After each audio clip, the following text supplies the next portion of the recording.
ተናስተለን ተመልካቾቻችን ይህ አካታይ ቢዝነስ ሳምንታዊ ፕሮግራማችን ነው። አካታይ ቢዝነስ ሳምንታዊ ፕሮግራማችን ሳዲ መልቲ ሚዲያ ከፋና ሚዲያ ኮርፖሬሽን ጋር በመተባበር በሳምንት የምናቀርብላችሁ ሳምንታዊ የቢዝነስ ፕሮግራማችን ነው። ዛሬ እንግዲህ በአገራችን ትልቅ ዑለማ ዶክተር አብደላህ ከድር ከኢትዮጵያ እስልምና ጉዳዮች በኢትዮጵያ እስልምና ጉዳዮች የዑለማዎች ምክር ቤት ምክትል ሰብሳቢና እንደዚሁም የካሪኩለምና የትምህርት ክፍል ኃላፊ ናቸው። ዶክተር መጀመሪያ ውድ ጊዜ ተሰውተው ለዚህ ቃለ መጠይቅ እዚህ ስለተገኙ በሰፊ ፋና ሚዲያ ኮርፖሬሽን ተመልካቾች ስም እጅግ ከበር ምስጋና ያቀርባለሁ። እኔማ ያዛኩሙላህ ኸይር መሰግናለሁ። መልካም እንግዲህ እርሶ በጣም ሰፊ ህይወት ተሞክሮም አሉት። በአሁን ሰዓት ደግሞ በእስልምና ጉዳዮች ውስጥ በዚህ ዘርፍ እየሰሩ ነው ያሉትና የዛሬ ርዕሰ ጉዳያችን በተለይም እርሶ ያብራሩናልና በተቃላይ እንግዲህ የፋይናንሻል ተቋማትን ብዙ እንቅስቃሴ ያደርጋሉ።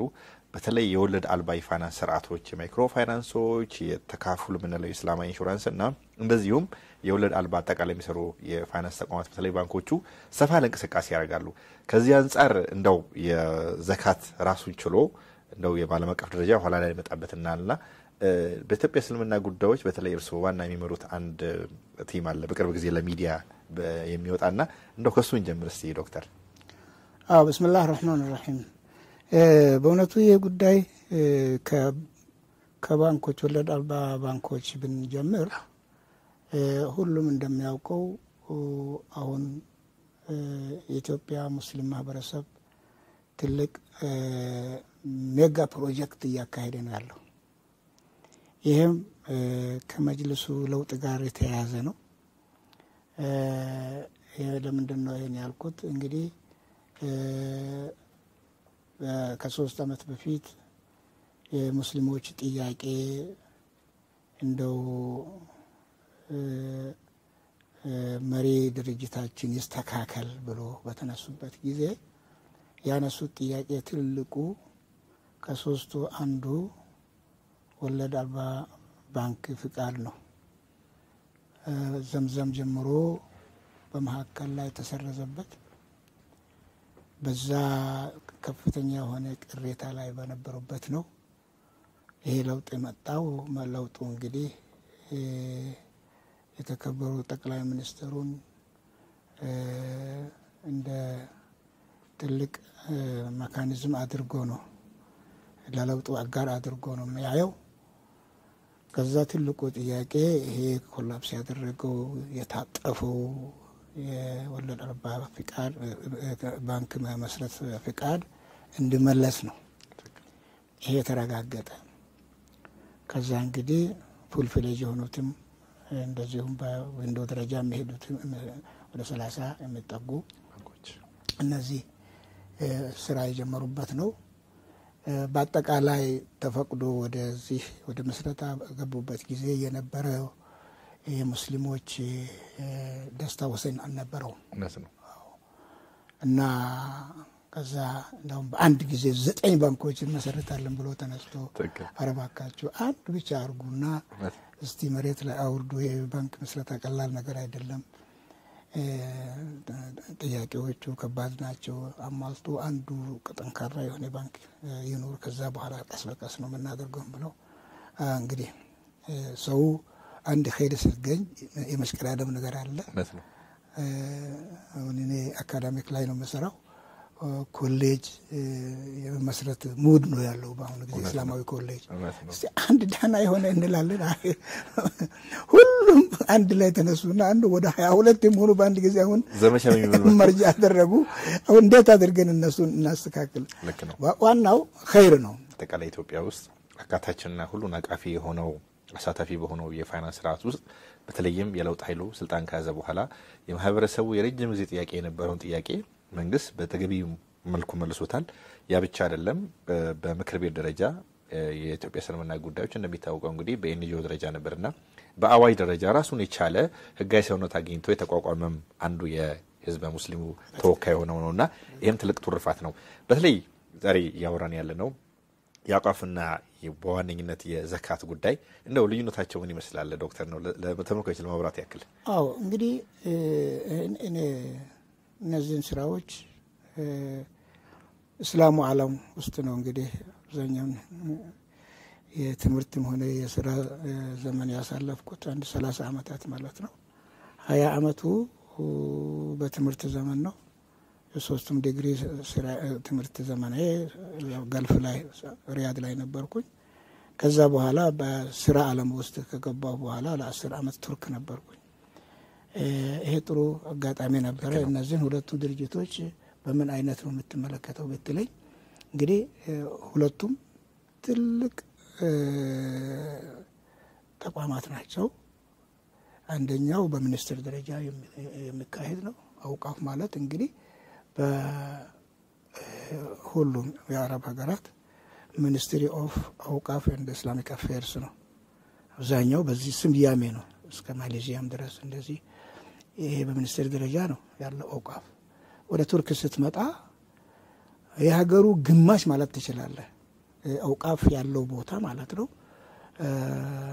አሁን የዲያነት የሚባለው የቱርኩ ዲያነት ማለት እንደ ኢስላሚክ አፌርስ ማለት ነው ይሄ በሚኒስትሪ ደረጃ ያለ ትልቅ የመንግስት አካል ነው ትልቁ ስራው አውቃፍ ነው አሁን የዲያነቱ ዋናው ፕሬዝዳንትና የአውቃፉ ፕሬዝዳንት ማለት ነው ደረጃቸው በኩል ነው የሚታየው ማለት ነው አብዛኛው ምክንያቱም አውቃፍ ፕራክቲካሊ መሬት ላይ የወረዱ ተቋማትን በፕሮጀክት ደረጃ ይዞ መሳጅዶችን እንደዚሁም ደግሞ የዲንና የኸይር ስራዎችን የሚደግፉ የባጀትና ሪሶርስ ክፍሉን የያዙ የኢንቨስትመንት ስራዎችን የሚሰሩበት ማለት ነው ባንኮች አሏቸው ያንዳንዱ ያኔ ትምህርትም ሆነ የኢባዳ ቦታ መሳጅዶች ማለት ነው ራሱን የቻለ ፈንድ የሚያደርገው ከጎኑ የሚሄደው የኢኮኖሚ ዘርፍ አለ ይህን ሁሉ የሚያካሂደው ወቋፍ ነው እና እኔ አሁን የነበርኩበት እንደ ምሳሌ አንድ ዩኒቨርሲቲ አለ ኮሌጁ 3 ትልልቅ ህንጻዎች አሉት በከተማው በኢስታንቡል ደረጃ በጣም የታወቀ ትልቅ መስጂድ አለ አንዱንም የመንግስት ነው እንግዲህ ዩኒቨርሲቲው ማለት ነው መርመራ ዩኒቨርሲቲ ማለት ኢስታንቡል ዩኒቨርሲቲ ሁለቱ ትልልቅ ዩኒቨርሲቲዎች ናቸው እና የሸሪዓ ኮሌጁ አንዱ ፋካልቲ ነው ማለት ነው ዩኒቨርሲቲው ይሄ የኛ ኮምፓውንድ ላይ ያሉት ህንጻዎች በሙሉ በወቅፍ ነው የተሰራው ትሬንዱ ደግሞ ሀብታም ይመጣና ይሰራል ለዩኒቨርሲቲ ለመንግስቱ ያስረክባል በቃ ይሄ በቃ አውቃፍ መስራ እንትኑ ፕሪንሲፕሉ ሰደቃ ጃሪያ ነው ወቅፍ ማለት እንግዲህ ትልቁ ረሱል አለይሂ ሰላቱ ወሰለም በህይወታቸው ተግብረው ከመስጂዳቸው ጀምሮ ማለት ነው መጀመሪያ እንደመጡ መዲና እንደመጡ የሰሩት የመጀመሪያ ወቅፋቸው መስጂዱ ነው የሳቸው መስጂድ ማለት እስካሁን ድረስ ያለው ማለት ነው እና በሀገሪቱ ሳውዲ አረቢያ ላይ አሁን ትልቁ ወቅፍ ኢንስቲትዩሽን ምንድነው ስትል ማለት ነው የመካ አጠገብ ያለው ትልቅ ህንጻዎች እና መዲና ያለው ወቃፎች ናቸው ማለት ነው የትሪጃ ቀላል እንትን አይደለም የተጀመረው መቼ ነው ከረሱል አለይሂ ሰላቱ ወሰለም ጊዜ ጀምሮ ነው እና ሰሃቦች አብዛኛው ገንዘብ ያለው ሁሉ ወቅፍ ያደርጋል ምክንያቱም ማነው ሰይድ አቢ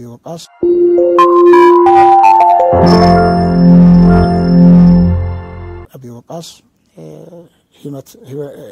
ህመም ሲጠናበት ወደ መሞቻ አካባቢ ሲደርስ ያ ረሱላህ ምን ይሻለኛል ሀብቴ 3 ቦታ አይደለም የኔን ሀብት እንዳለ ወቅፍ ባደርገው ከለከለት እንደዛ አይደለም እና ታዲያ ግማሽም አይቻልም ለምን እንግዲህ ከዚህ ዱንያ ሄጃለሁ ከሄድኩ በኋላ ስራዬ ቆማል ግን የማይቆም ስራ ማለት ወቅፍ ነው ሰደቃ ጃሪያ ያላደርግና ወቅፍ የሰበለ ያላደርግ እንደዛ አይደለም እንግዲህ ግማሽን ከለከሉት 1/3 ሲል ፈቀዱለት እሱም ካለው ጠቅላላ ሀብት ላይ እንግዲህ እሱ ራሱ ብዙ ነው አሉት ወሰሉሱ ከሲር ነው ያሉት ለምን ከዛ በኋላ ለትልቅ መርህ ሆኖ ያስቀመጡት ማለት ነው አንተ ዳወራሰተከ አግኒያ خير لك ما أن تتركهم فقراء يتكففون الناس ቤተሰብህን እኮ ዘመዶችህን ወራሾችህን ሀብታም አርገህ መታው ነው የሚሻለው ትተህ በኋላ ሰውን የሚለምኑ ደሃ ከምታደርገው ይሄም ማለት ትልቅ መርህ ነው። ይሄ ማለት አንድ ሰው ሀብትንም በአግባቡ ሀብትን ለራስህ ብቻ ሳይሆን ባለህበትም ጊዜ ካለፍክም በኋላ ደግሞ ያንተ ንብረት የቤተሰብህ መጠቀሚያ መሆን እንዳለበት ማወቅ አለብህ ነው። ይሄ ትልቅ ትምህርት ነው ማለት ነው። ግን ዋናው ነገር ወቅፍ ከዛ ጀምሮ ኡማው የሚተገብረው ትልቁ ስራ ነው። በአሁኑ ሰዓት እንዳልኩ አውቃፍ በሁለት ደረጃ ብታየው ማለት ነው። መንግስት ራሱ ብዙ ስራዎችን በሱ አማካኝነት የሚያካሄድ የራሱ በሚኒስትሪ ስር የሚተዳደረው ትልቅ ፕሮጀክቶችን ሆኖ ነው። ከዛ ደግሞ ማህበረሰቡ ግለሰቦች ወቅፍ ያደርጋሉ። ይህንንም ለግለሰቡ መተው ሳይሆን በሚኒስትሪ ደረጃ አስተዳደሩና ክንውኑ በመንግስቱ ኢኮኖሚክ ዘርፍ ሲስተም ውስጥ ገብቶ በዘመናዊ ሁኔታ እንዲታቀፍና እንዲታይ ከዛ በኋላ ናዝር አለ። ናዝር ማለት የዚህ ግለሰቡ ወቅፍ ያደረገው ፊ ሰቢልላህ ማን ነው የሚያየው የሚለው ትልቅ ቦታ አለው። ይሄ እንግዲህ ናዝር የምንለው ይሄንን ንብረት አንደኛ ሰውየው ወቅፍ ያደረበት ጊዜ ጀምሮ ከእጁ ወጥቷል።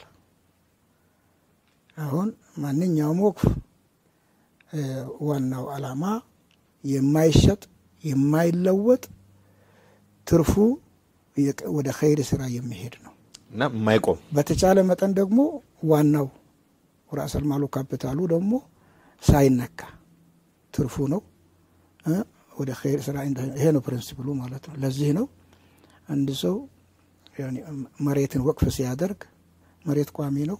በሱ ላይ የሚደረገው የምርት ማስፋፋት ይሄ ነው። ይሄ ተስፋፋው ነገር መሰረቱን ሳይነካ ይከፋፈላል ማለት ነው። ኸይር ስራዎች ይከፋፈላል ማለት ነው። ፕሪንሲፕሉ ይሄ ነው። ከዚህ የተነሳ ናዝር ያስፈልገዋል። ይሄ ነገር የሚቆጣጠረው ከቤተሰብ ሰውየው በህይወቱ እያለ ራሱን ናዝር ማድረግ ይችላል። ወይም ደግሞ ለሚያምነው ከኔ በላይ በጥሩ ሁኔታ ያስተዳድራል ለምለው ድርጅት እና አንድ ኢንስቲትዩሽን መስጠት ይችላል። ሞሮቨር ከዛ በላይ ተደራጅቶ መንግስት በዚህ የሚቆጣጠረው ከሆነ ለመንግስት ማስረከብ ይችላል። ይሄ ነው የሚተገበረው ማለት ነው። አሁን ስለዚህ አውቃፎች አብዛኛው እስላሙ ዓለም ላይ ናዝሩ መንግስት ነው። ምንም እንትን የለውም። እንግዲህ መንግስት ማለት ያው ዋስትና ያለው ስራ ይሰራል ማለት ነው። ይሄ ንብረት ወደ ግለሰብ እንዳይሄድ ሰው ደግሞ ወቅፍ ያደረገው ሰውዬ ቤተሰብ ይወርሳለሁ የሚል ስሜት እንዳይኖረው ከእጁ ወጥቷል ማለት ነው። አብዛኛውን ጊዜ በተለይ ትልቅ ሀብት ያለበት ሀገር እንደ ሳዑዲ ከሆነ ችግር ነው። ምክንያቱም ገንዘቡ በጣም ብዙ ነው የሚሆነው። አንዳንድ ሰዎች እኛ የምናውቃቸው ማለት ነው ከብዛታቸው የተነሳ ፈትዋ ይጠይቃሉ። ምን እናርግ ብሎ ዘካው ራሱ ዘካ በመጠን ነው የሚሄደው አይደል? ወሰን አለው። አዎ ሂሳቡ አቅቶት የሚጠይቃለ ምን ላድርግ ሰደቃ አብዛሉት በቃ ሙፍቲው ምን ላድርግ ይሄንን የዘካውን ወሰን በጣም በዛን እንትኑ ማለት ነው ንግዱ ምኑ በዛና ዘካ ማለት ካለ ንብረት የምታወጣው ነው በሂሳብ ነው የሚወጣው። ስለዚህ በጣም እስበታት ነው የሰፋ ስለሆነ እንደው ሰደቃ አብዛሉት ብዙ ስጥ ነው እንደው ጉድለቱ እንዲሸፈልልህ እስከዛ ድረስ ይደርሳል። ስለዚህ ከዚህ የተነሳ ከግለሰብ ይልቅ ድርጅት ሲያስተዳድረው ናዝሩ ድርጅት ሲሆን ተቋም ሲሆን የበለጠ ቆንጆ ይሆናል። አሁን ይሄ ዓላማችን ይሄ ነው። መጅሊስ እንግዲህ መንግስት ነው። የሙስሊሙ እንደ መንግስት የሙስሊሙን ንብረትና የሙስሊሙን ድርጅቶች ከላይ በሪላ ሆኖ የመጠበቅ ስርዓት እንዲኖረው የማድረግ ደግሞ ወቅፍ አልሃማውን ሳይስት ዋናው ተጠብቆ ትርፉ ለኸይር ስራ እንዲሆን የሚያደርግበትን የሚያመቻች መሪ ተቋም ነው። ስለዚህ ዓላማችን በዚህ መሪ ተቋም ስር እንደ ሌላው ሀገር ሁሉ ሚኒስትሪው እንኳን ባይሆን በኮሚሽን ደረጃ ተቋቁሞ ራሱን የቻለ አስተዳደር እና የፋይናንስ ሲስተሙ ዘመኑን ቴክኖሎጂ ጠብቆ አውቃፎችን የግልም ሆነ የወል የሆኑ ሰዎች በጋራ ሆኖ የሚያደርጉም ሆነ ወይም ደግሞ ራሱ መጅልሱ ራሱ አውቃፍ መስራት እንዳለበት ይታመናል ይጠበቃል። አውቃፍ መስራት ምን ማለት ነው? መጅልስም እንደ አንድ ድርጅት ራሱ ገንዘብ ማፍራት አለበት። እነዚህ ስራዎችን የሚያከናውንበት ከሚያፈራቸው ገንዘቦች ወይም ደግሞ ንብረቶች ውስጥ የወቅፍ ፕሮጀክቶችን ጥናት አውጥቶ መስራት አለበት ማለት ነው። አሁን ኢንሻአላህ ከሜጋ ፕሮጀክቶች አንዱ አወሊያ ፒያሳ መሬት ላይ ብዙ ፎቆች ያሉት አንድ ትልቅ እንትን በ5000 ካሬ ላይ የሚቆም ትልቅ ፕሮጀክት ይሰራል። ይሄ ወቅፍ ፊ ሰቢልላህ ነው። እንግዲህ አንደኛ ሰዎቹን በማስተባበር ሁሉም የሚችለውን እዛ ላይ አንድ ካሬም እዛ ላይ ያኔ ብትሳተፍ እስከ ቂያማ ድረስ ይቺ ቦታ ወቅፍ ናት ወደ ሌላ አትለወጥም። አጅሩ ይሄድልሃል። በዛ አይነት ደግሞ ይሄ ትልቁ ፕሮጀክት ከቆመ እሱ ቋሚ ሆኖ ከዛ የሚገኘው እንግዲህ ትልቅ እንትን ነው። ቢዝነስ እንቅስቃሴዎች ይኖሩታል። ከዛ የተረፈ መድረሳውን ታሪካዊ ተቋምን አወልያን ማሳደጉ ዩኒቨርሲቲ ማድረጉ ኮሌጅ ማድረጉ እዛ ውስጥ ያሉ ትልቅ እንትኖች አሉ። ሆስፒታል አለ፣ ኦርፋኔጅ አለ፣ ወደ 4 የሆኑ ቅርንጫፎች አሉ።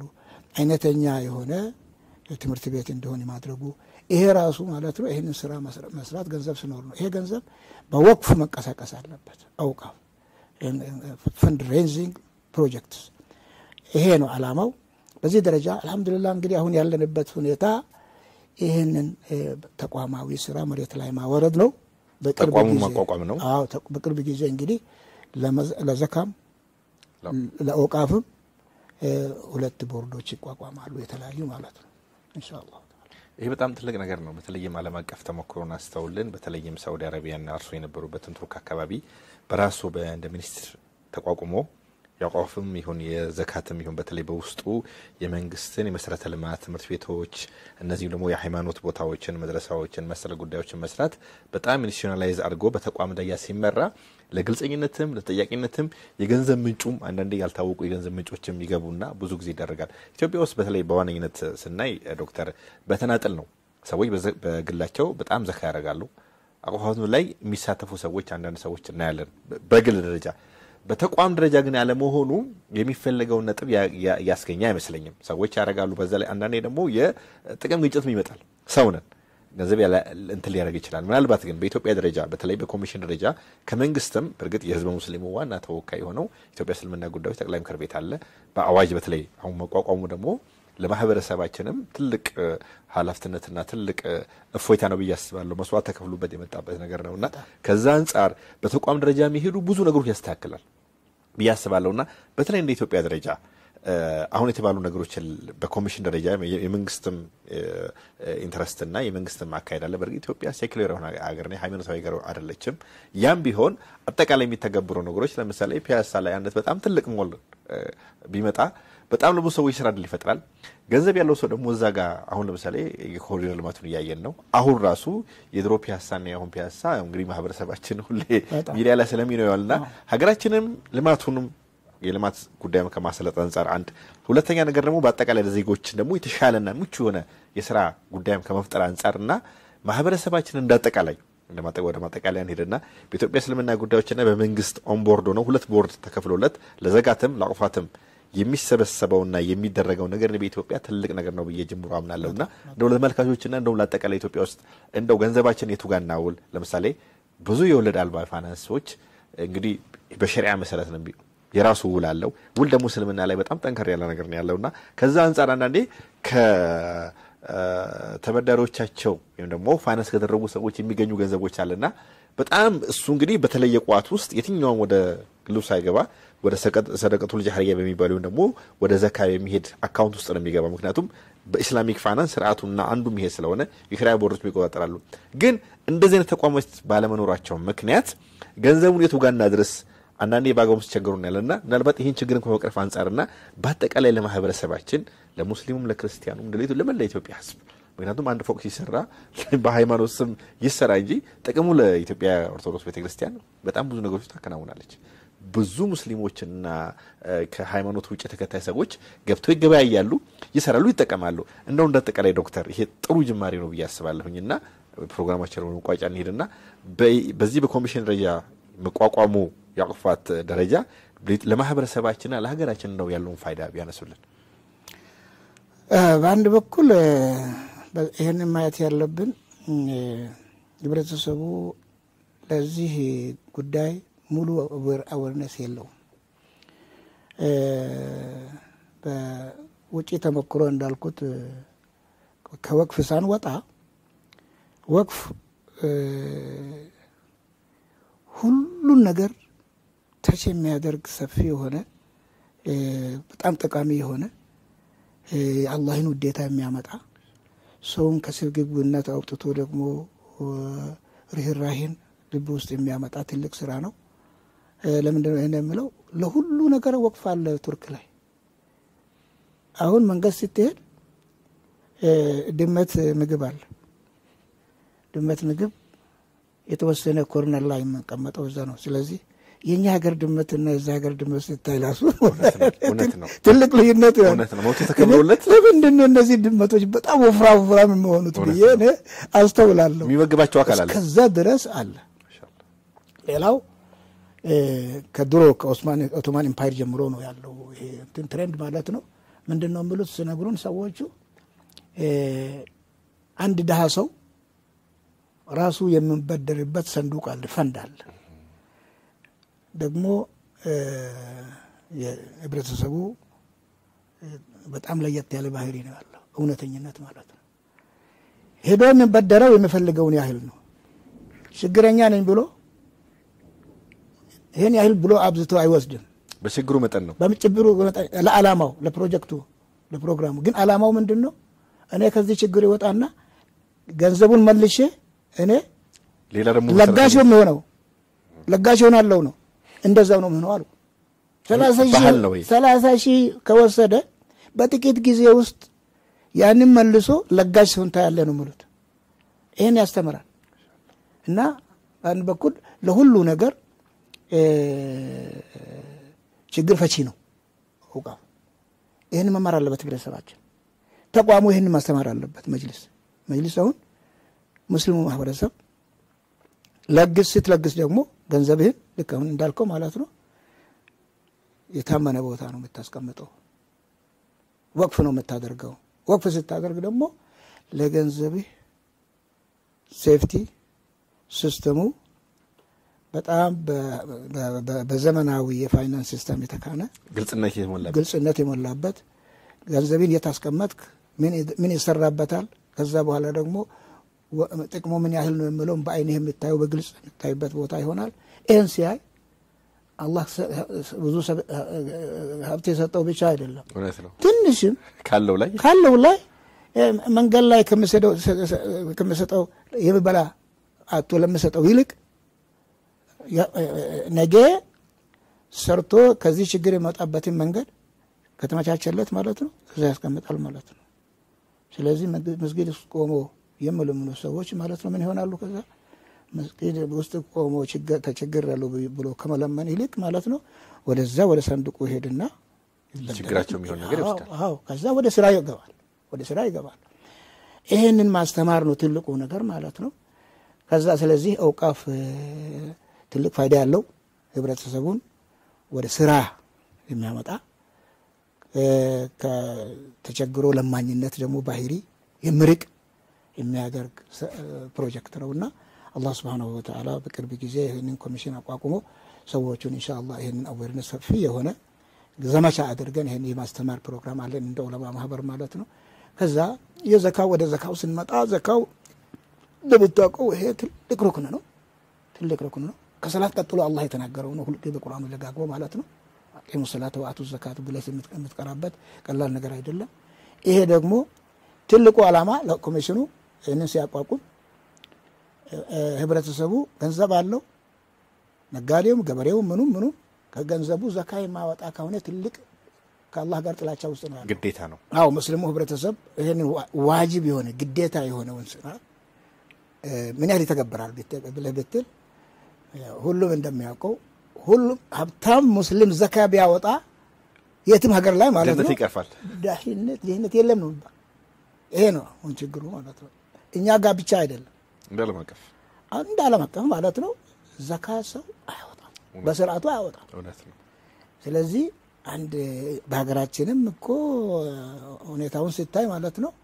እኔ በእውነቱ አምና በሐጅ ላይ 330 ነው 350 ሺህ አውጥቶ ሐጅ ማድረገው የከተማው ብቻ ሳይሆን ወደ 6 የሆኑ ህንጻዎች ላይ ተከራየን እዛ መካ ላይ ማለት ነው። አንዱ በጣም ትልቁ የሆነ ሆቴል እንዳለ የገጠር ማህበረሰብ ነው ያለው። እንደ ገንዘብ አለ ለካ ሀገራችን። ስለዚህ አሁን አንድ ሰው እንግዲህ አያለው በከተማ ውስጥ በጣም ከፍተኛ የሆነ መዋለ ንዋይ ላይ የሚያንቀሳቅሱ አሉ፣ ግን ዘካ ያወጣሉ። ይሄ ነው። ስለዚህ ወደዛ ህብረተሰቡን የማምጣት ነው ዘካውን። በአንድ በኩል ሰው ዘካ የማወጣበት ምክንያት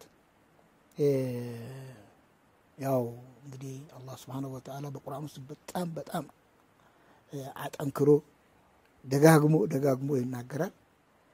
ሱረቱ ተውባ ውስጥ ያኔ አላህ Subhanahu Wa Ta'ala ስለ ዘካ ሲናገር ማለት ነው يوم يحمى عليها في نار جهنم فتكوى بها جباههم وجنوبهم وظهورهم هذا ما كنزتم لأنفسكم فذوقوا ما كنتم تكنزون يعني زكاة ما يوطوا السووች የሚጠብቃቸው የቅጣት መጠን ወሰን የለውም።